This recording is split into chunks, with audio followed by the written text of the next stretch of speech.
When your father and I were young, we used to imagine that Mary Poppins could do all sorts of impossible things.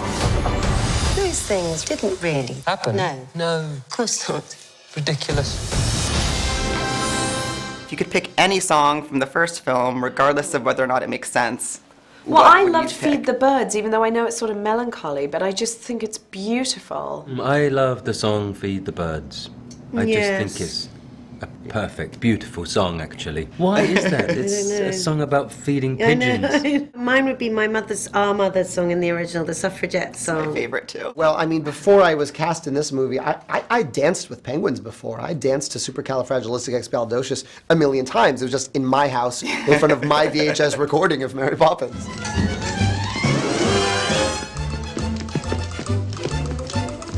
Come on, have a go. No, I haven't sung in years. Sing for us, Mary Poppins. Do sing for us. No, I couldn't possibly.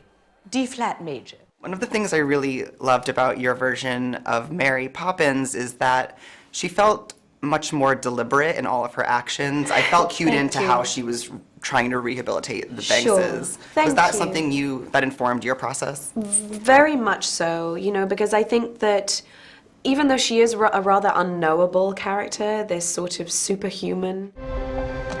How'd you do that? Do what? You know, where's the humanity in the superhuman? Where do we see the little cracks of this enigmatic master plan she has and all the seeds that she plants? The boat is speaking.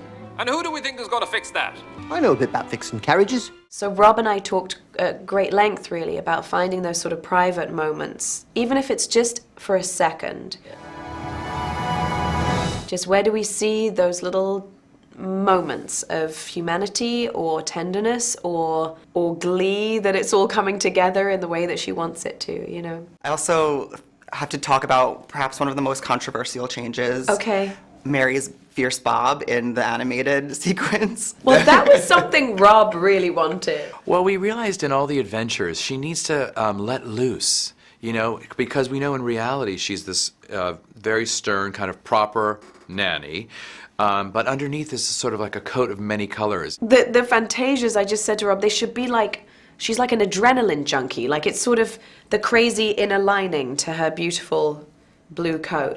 And that's what I love about Emily's performance. She's such a great actress that can play that facade, but underneath there's humor and warmth and color and all of that. I think it's like her outlet that she gets to do this raunchy, bawdy number with Jack, you know. And it's a great fierce new fun. hairdo. And a great new hairdo. Are you sure this is quite safe? Not in the slightest. Ready? What's your relationship to the bicycle at this point? Because there was a lot of bicycling. Oh, old Gertie?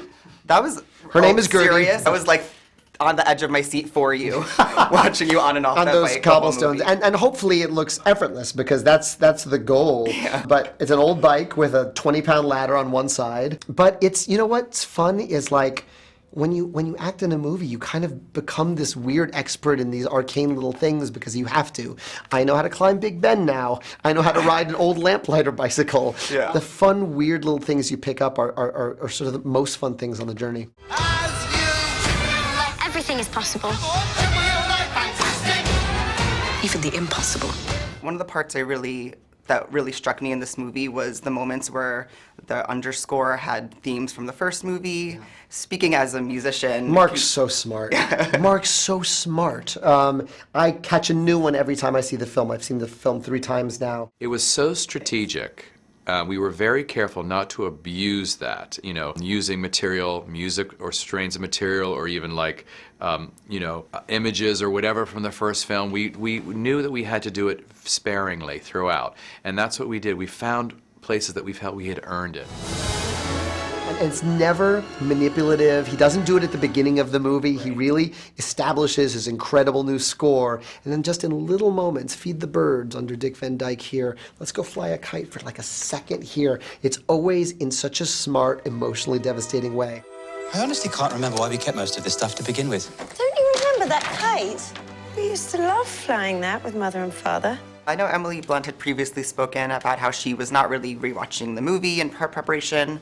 Was that part of either of your process to kind of figure out the physicality of these adult versions of these children? I did watch the movie before before acting in it. I was scared to try to emulate characteristics of the young Jane, because I just thought that would somehow, I'd be paralyzed and wouldn't be able to do it, and it probably wasn't necessarily the right way to go, because children change so much, but they all do kind of grow into their parents, and I certainly have, and so I felt like a good clue would be to look at the mum and dad, those eccentric, slightly weird and wonderful kind of absent parents, and imagine what it would be like to be their kids and their kids grown up. Well, Ben, I found Michael's vulnerability and emotionality with his kids so refreshing and powerful in the movie, and I thought it was such a fascinating juxtaposition to kind of the issue his father had in the first movie. Was that a conscious choice for you to see how this character's adult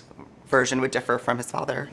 Well, yeah, and because I think he is different to his father, but I sort of found like he's slipping back into some things that he did learn from his father. He ends up working in the same bank as his father, for example, and it's hard, and he finds himself in a very hard situation. Yeah. You know how you always sort of follow in the footsteps of your parents, whether you want to or not? It's like, well, I guess I am.